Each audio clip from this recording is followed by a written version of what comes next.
Accepting the invitation of Pope Francis, the Holy Land opened its holy doors for the Great Jubilee of Mercy. The first was that of Gethsemane,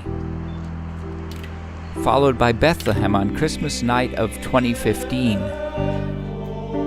and then Nazareth in the Basilica of the Annunciation. And Gaza, Haifa, Amman, and Nicosia, thousands of pilgrims from around the world entered the sanctuaries in search of the merciful face of God. On May 20, the Vatican Press issued the communiqué which disclosed the following announcement. Father Francesco Patton is the new custos of the Holy Land. He succeeds Father Pier Battista Pizzaballa, who led the custody for the past 12 years. On June 6, at the Jaffa Gate, Jerusalem, welcomed the new custos of the Holy Land. I am going in as a brother with the confidence of knowing that it is the Lord who leads history, are the first words of Father Francesco Patton. Together with the friars of the custody, the Apostolic Nuncio Giuseppe Lazzarato, a delegation of the Latin Patriarchate, and also representatives of other Christian denominations in Jerusalem and the civil and religious authorities, welcomed Father Francesco Patton. In June, the discharge of Patriarch Fuad Tual took place. Father Tual served Mother Church for 8 years. Pope Francis accepted his resignation from the pastoral governance of the Latin Patriarchate of Jerusalem, presented for reasons of age.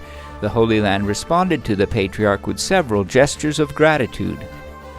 On June 24, the Pope appointed Father Pier Battista Pizzaballa as the Apostolic Administrator of the vacant see of the Latin Patriarchate of Jerusalem, elevating him to the dignity of Archbishop, assigning him to the titular see of Verbae.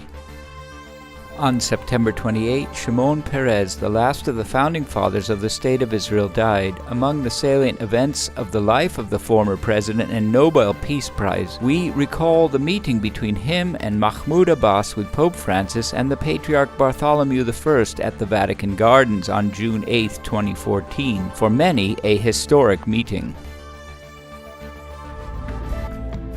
206 years later, scholars and religious authorities were able to see again the rock where Jesus was buried. For the first time since 1810, the marble slab covering the place beneath which the remains of the tomb of Jesus lie has been moved. Opened for the first time since at least 1555 AD, works are expected to be completed by next Easter, when communities present in Jerusalem and throughout the world will together proclaim, "He is not here, He is risen."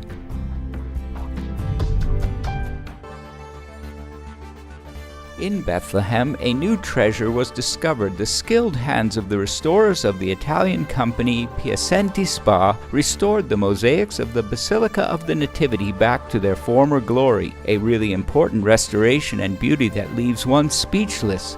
The seventh angel was the last sensational discovery. No one knew of its existence, or rather everyone believed it was destroyed, like most of the 2,000 square meters of the original mosaic, of which only less than 200 meters are visible.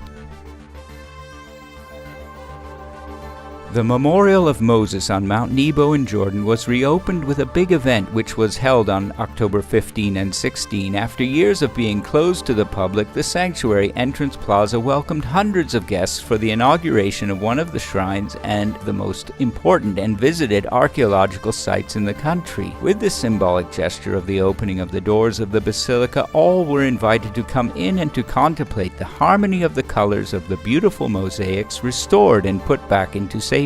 Pilgrims and visitors will be able to return to admire some of the most beautiful mosaics of Jordan and the basilica that contains them, dedicated to Moses, the friend of God. 2016 was a year of great suffering by the refugees and the war victims, mainly in Syria. As Monsignor Pier Battista Pizzaballa said, on the international level, in the actual political confusion, the Pope is the only clear and prophetic voice that we can listen and trust. Also, a message of hope has arrived from Syria. This will be the 5th time we celebrate Christmas amid sufferings here in Aleppo. We hope the new birth of the King of Peace brings a new birth to Aleppo, Syria, and also peace to the whole world.